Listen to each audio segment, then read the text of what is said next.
Taste the Daily. Rajeswari Priya madam, மாணவர்களோட நலனுக்காக தான் நாங்க இப்ப லேப்டாப் கொடுக்குறோம் அப்படின்றாங்க. அதுல வேற எதுவும் அரசியல் கணக்கெல்லாம் இல்ல அப்படின்றாங்க.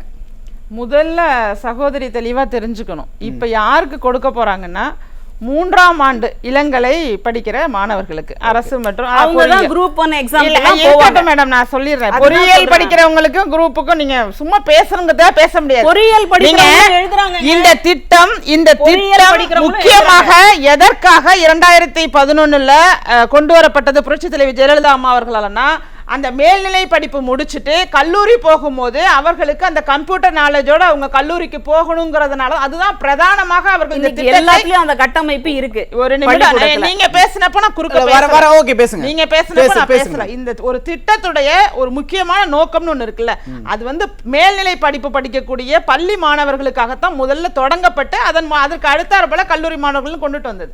ஆனா இவர்கள் ஒருவேளை நீங்க சொல்றது மாதிரி மாணவர்கள் மேல திடீர்னு எலெக்ஷன் 4 மாசம் இருக்கும் போது அப்படியே பற்று வந்துட்டு அப்படின்னு சொன்னீங்கன்னா அவங்க +1 +2 படிக்கிற மாணவர்களுக்கு கொடுத்துருக்கணும், அட்லீஸ்ட் +2 மாணவர்களுக்கு கொடுத்துருக்கணும்.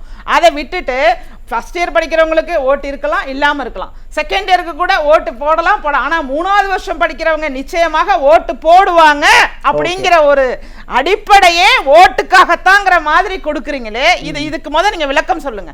நீங்க சொல்ற எல்லா விளக்கத்தையும் அப்புறம் வச்சுக்குவோம்.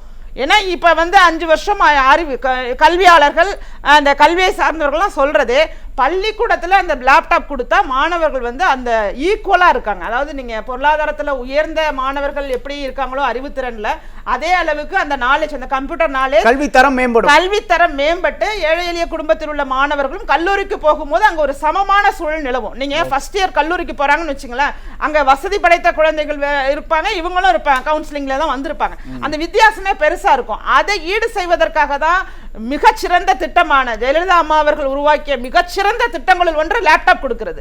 ஏற்கனவே சகோதரர் சொன்னாங்க, அமர்த்தியாசன் அவர்களே பாராட்டினார். அது மாதிரி இந்த திட்டத்துடைய நோக்கம் இப்படி இருக்கும் போது திடீர்னு பற்று வந்து 4 மாசம் இருக்கும் போது ஒரு திட்டத்தை கொண்டு வந்து நாங்க லேப்டாப்பை கொடுக்க போறேன்னு சொல்றீங்களா, இது எந்த விதத்துல நியாயம்? இல்ல, இது மக்களை ஏமாற்ற வேலை. ஏன்னா இதே மாதிரி மகளிர் உரிமை தொகை இப்ப டிசம்பர்ல இருந்து கொடுக்க போறோம் அப்படின்னு சொல்றாங்க. முழுக்க மக்களை ஏமாற்றும் திட்டம் தான். திமுக நினைக்கிற மாதிரி எத்தனை காலம் தான் நீங்க ஏமாத்திக்கிட்டே இருப்பீங்க? மக்கள் ஏமாந்துகிட்டே இருப்பாங்க, நம்ம ஏமாத்திக்கிட்டே இருக்கலாம்னு நினைக்க முடியுமா?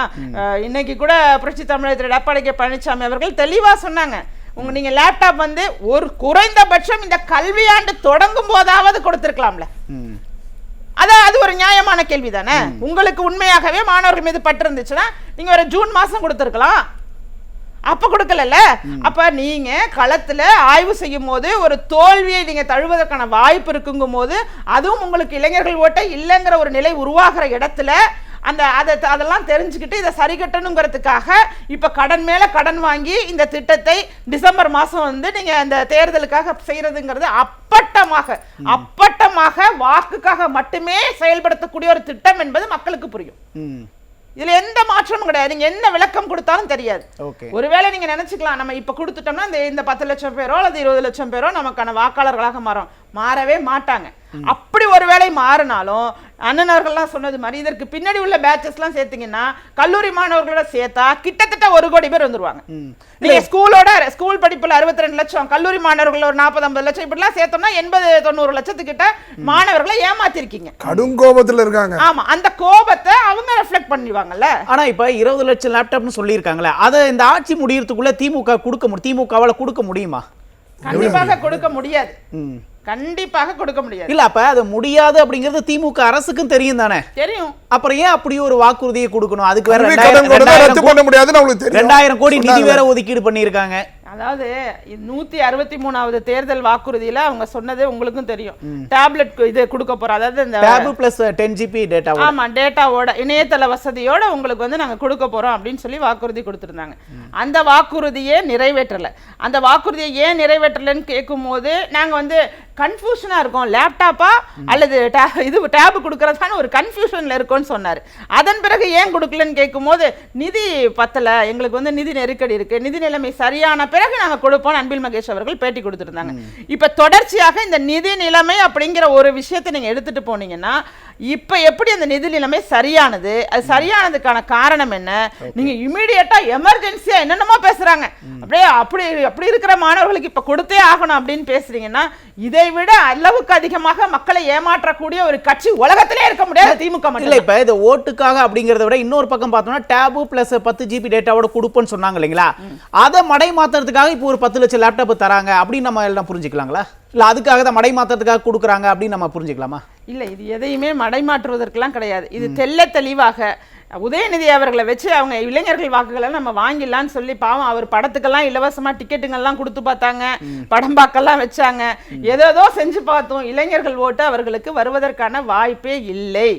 அந்த இடத்துல இப்ப செய்வதறியாமல் என்னடா செய்யறதுன்னு தெரியாம புரியாம இன்னைக்கு எப்படியாவது இந்த லேப்டாப்பாவது கொடுத்துருவோம், 20 லட்சம் யங்ஸ்டர்ஸ் நமக்கு லேப்டாப்பை வச்சுக்கிட்டாங்கன்னா ஒருவேளை நமக்கு இறக்கப்பட்டு ஓட்டு போட்டுருவாங்க அப்படின்னு சொல்லி அந்த இறக்கப்படுவாங்க, அந்த நம்ம எப்படியாவது அவங்களோட ஒரு இறக்கத்தை போய் நம்ம வாங்கிக்கலாம் அப்படிங்கிற மாதிரி நினைக்கிறாங்களா, அதுவே தவறு. தெள்ள தெளிவாக நீங்க உங்களுடைய வாக்குறுதிகள்ல ஒட்டுமொத்த வாக்குறுதிகளை 10% 12% கூட நிறைவேற்றல, அது மக்களுக்கு தெரியும். கல்வி கடனை ரத்து செய்யறேன்னு சொன்னீங்க, மாணவர்கள் பெரும்பான்மையாக பாதிக்கப்பட்ட பல்வேறு குடும்பங்கள் இன்னைக்கு வந்து கல்வி கடன் ரத்தாகாதா அப்படின்னு காத்திருக்கிறாங்க. அப்ப மாணவர்களுக்காக நீங்க முக்கியமாக நீங்க கொடுத்த வாக்குறுதியில முக்கியமான வாக்குறுதிகளை நிறைவேற்றல. அதன் பிறகு ஒரு சென்ற ஆட்சியில கிட்டத்தட்ட நீங்க சொல்றது போல 2011 இருந்து 19 வரைக்கும் செயல்பட்டு கொண்டிருந்த ஒரு மிகச்சிறந்த திட்டம், அந்த திட்டம் ஆகிய லேப்டாப்பை வந்து நீங்க வந்து 2021 வேண்டாங்க, 2022ல தொடங்கியிருக்கலாம்ல, 21 விட்டுருவோம். சரி, கொரோனா காலகட்டம் முடிந்து ஓராண்டு காலம் உலகமே சரி செய்வதற்கான ஒரு காலமா நினைச்சோம். இவங்கள மாதிரி லாஜிக் இல்லாம நான் பேசல. ஏன் கொரோனா சமயத்துல கொடுக்கல? 2020ல மரண ஓலங்களை கேட்டுக்கொண்டு ஒரு புதுவிதமான ஒரு நோயை நம்ம இன்னைக்கு சமாளிச்சு நின்னாருன்னா திரு எடப்பாடி கே பழனிசாமி அவர்கள் எவ்வளவு திறமையான முதல்வர் நிரூபித்த காலகட்டம் அது.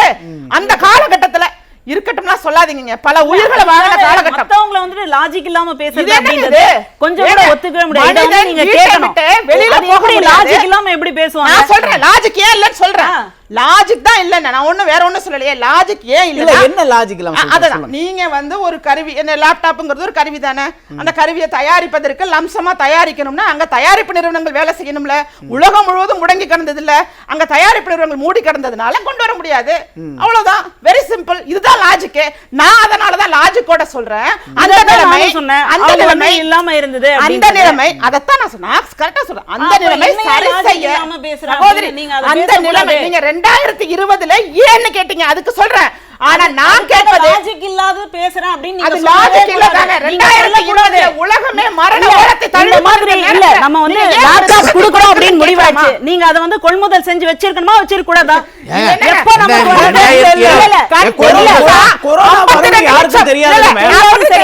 52 லட்சம் மாணவர்கள் மார்ச்ல தான் ஊரடங்கு போட்டோம், ஊரடங்கு போட்டோம். ஜூன்ல மார்ச்ல ஊரடங்கு போடும், ஜூன்ல வந்து நமக்கு திறக்க போகுது. அப்போ வந்து மொத்தமா இல்ல அப்படின்னு சொல்றது உலகமே முடங்கி இருக்கும்போது எப்படி கொள்முதல் செய்ய முடியும் அவங்க கேக்குறாங்க. அதாவது இந்த மார்ச்ல போட்டிருக்கோம், இது லாஜிக் இல்ல. ஒரு நிமிஷம் இல்ல, மார்ச்ல ஊரடங்கு போட்டிருக்கோம், சுருக்கமா சொல்லுங்க. வந்துட்டு உற்பத்தி எல்லாமே இருந்தது தானே, ஜூன்ல மறுபடியும் நம்ம வந்து திறக்க போறோம். அப்போ நமக்கான இது இல்ல, நீங்க அதத்தான் நான் வந்து பிணக்குவியல் இது எல்லாத்தையும் சொல்ல. அப்போ பொருட்கள் வந்து உங்க கையில இருக்கும் இல்லையா, நான் அதத்தான் சொல்றேன். ஓகே ஓகே, நான் உங்க கருத்தை ஏத்துக்கிறேன். பொருட்கள் உங்க கையில இருந்திருக்குமே, அதத்தான் நான் சொல்றேன். அதுக்கப்புறமா வந்து தயாரிச்சு கொடுங்க அப்படிலாம் அவங்களுக்கான நேரம் நம்ம பதில் வாங்கிக்கலாம். அதனால தான் நான் 2021 வேண்டாம், 21 விட்டுருவோம், 22லனாவது தொடங்கி இருக்கலாம். சரிங்க, 22 வேண்டாங்க, 23லயாவது தொடங்கி இருக்கலாம். இப்படிதான் நாங்க பேசுறோம், நாங்க இதத்தான் கேக்குறோம். ஆனா அவங்க ஒரு காரணம் சொன்னாங்கல்ல, அந்த ஏழை எளிய மாணவர்கள் வந்து விற்பனை செய்துறாங்க, அதற்காகத்தான் நாங்க யோசிச்சுட்டு இருந்தோம். இது ரொம்பவே மிகவும் வன்மையாக கண்டிக்கக்கூடிய ஒரு விஷயமா நான் பாக்குறேன். தயவு செய்து, ஏன்னா இன்னைக்கு எல்லாமே இருக்குங்க, அரசுடைய திட்டங்கள் பல திட்டங்கள் இருக்கு. அப்படி பார்த்தா அரிசியை வித்துருவாங்க, பருப்பை வித்துருவாங்க, அப்ப ரேஷன் கடை வேண்டாமா, கேஸ் சிலிண்டர் வேண்டாமா, கேஸ் சிலிண்டர் வித்துருவாங்க. இந்த வீடு குடியிருப்புகளுக்கு நீங்க கட்டி கொடுக்குறீங்களா, அந்த வீடு வேண்டாம். அப்ப என்ன நினைச்சிட்டு இருக்கீங்க? ஏழை எளியவர்களை போயிட்டு நீங்க விரல் வைக்கணும். இல்ல ஏழை எளிய அவங்க என்ன கேக்குறாங்கன்னா நீங்க கொச்சை போடுது அவங்க அப்படி பண்ணிடுவாங்கிறதுக்கு நம்ம கொடுக்காம இருக்கலாமா, ஒரு அரசு ஒரு திட்டத்தை நிறுத்தலாமா அப்படின்னு கேக்குறாங்க. கொச்சைப்படுத்துவதற்காக சொல்லவில்லை, இந்த மாதிரி ஒரு பிரச்சனை இருக்கு, அதை வந்து சரி பண்ணணும் அப்படின்னு அரசாங்கம் கொஞ்சம் அடுத்தது வந்து இந்த பொருளாதார நெருக்கடி இருந்தது அப்படின்ற ஒரு காரணம் இல்ல. பொருளாதார நெருக்கடினா இப்ப நான் உங்ககிட்ட கேக்குறேன், இப்ப 21 இருந்து அவங்க சொன்ன ரீசன் வந்து பொருளாதார நிதி நெருக்கடி அப்படின்னு தான் சொன்னாங்க. இப்பயும் 9 லட்சம் கோடி கடன்ல தான் தமிழ்நாடு இருக்கும்போது இப்ப குடுக்குறாங்க அப்படின்னா 2021 கொடுக்கல அப்படின்னா திட்டமிட்டே மாணவர்களை ஏமாத்துறாங்களா? திட்டமிட்டு மாணவர்களையும் தமிழக மக்களையும் ஏமாற்றிக் கொண்டேதான் இருக்குது இந்த திமுக அரசு. இதுல என்ன சந்தேகம் இருக்கு? ஒரு நிர்வாகத்திறன் 10.8% உயர்ந்திருக்கிறோம் தொழில்துறையில. நிர்வாகத்திறன் உள்ளவராக இருந்திருந்தா நான் சொன்னது போல அவங்க இந்த கல்வியாண்டு தொடக்கத்திலேயாவது கொடுத்திருப்பாங்க. அந்த இடத்துல நிர்வாகத்திறன் இல்ல. இந்த ஏழை எளிய மக்கள் இதை விற்பனை செஞ்சிருவாங்க அப்படின்னு சொன்ன இடத்தை நான் ஏன் மீண்டும் மீண்டும் மீண்டும் அதை நான் வலியுறுத்துறேன்னா, இனிமேற்கொண்டு அது மாதிரி எங்கேயுமே பொதுத்தளத்துல சொல்லாதீங்க. அது என்ன பண்ணுனா எதை ரிஃப்ளெக்ட் பண்ணனும், அது வராம இருக்கணும் அப்படிங்கிறதுக்கு இல்லங்க. இதுல போதைப் பொருளை எங்க பார்த்தாலும் புழங்க விட்டு கல்லூரி மாணவர்கள் எல்லாம் போதையில சுத்திட்டு இருக்காங்க, திமுக காரங்களே வித்துக்கிட்டு இருக்காங்கன்னு இன்னைக்கு வரைக்கும் பொதுச் செயலாளர் பேசுறாங்க. அதை அதிமுகல யாருமே விட்டுட்டு அதிமுகல யாரும் இல்லையா? என்ன ஆதாரம் இது பண்ணுங்க? உங்க கட்சியாம இருந்தாரு முடிவாயிடுச்சா? அது வேற டாபிக், முடிவாயிடுச்சா? வேற டிபேட். அது இல்ல, அது முடிவாயிடுச்சா? வழக்கு நிரூபிக்கப்பட்டதா? இந்த மாதிரி கேள்வி கேட்கிற தைரியம் இவங்களுக்கு தான் வரும்.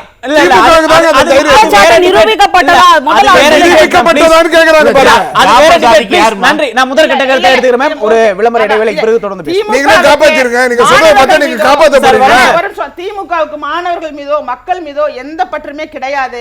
தேர்தல் நெருங்கிறதுனால இந்த மகளிரையும் 1000 ரூபாய் கொடுக்குறேன்னு சொல்லி அடுத்த பேட்ச் ரெடி பண்றதும், இளைஞர்கள்ட்ட வந்து எப்படியாவது நம்ம எப்படியாவது வாங்கிடலாம் ஓட்டு. இளைஞர்கள் இதுக்கு சரியான பாடம். அந்த 10 லட்சத்துல 10 ஓட்டு கூட உங்களுக்கு விழுவாதுங்க. அப்படி கொடுத்தாலும் முதற்கட்ட கருத்தை எடுத்துக்கிறேன். ராஜேஸ்வரி பிரியா மேடம், இளைஞர்கள் மத்தியில திமுக மீது இருக்கக்கூடிய அதிருப்தியை திமுக அரசு உணர்ந்துருச்சா? கண்டிப்பாக உணர்ந்துட்டாங்க. அந்த பயத்துல தான் இதை அவசர அவசரமா பண்றாங்க. இது ஏமாற்று மாடல் அப்படின்னு அவங்களே மீம்ஸ் எல்லாம் போட ஆரம்பிச்சிட்டாங்க. மாணவர்களே பாத்தீங்கன்னா இது ஒரு ஃப்ராடு மாடல். நான் சொல்லலைங்க, மாணவர்கள் மீம்ஸ் நான் பார்த்தேன், வேணாலும் உங்களுக்கு காட்டுறேன். ஃப்ராடு மாடல், ஏமாற்று மாடல், எங்களுக்கு லேப்டாப் கொடுக்கல அப்படிங்கறத பத்தி இளைஞர்களும் மாணவர்களுமே நிறைய மீம்ஸ் எல்லாம் தயார் பண்ணி போட ஆரம்பிச்சிட்டாங்க.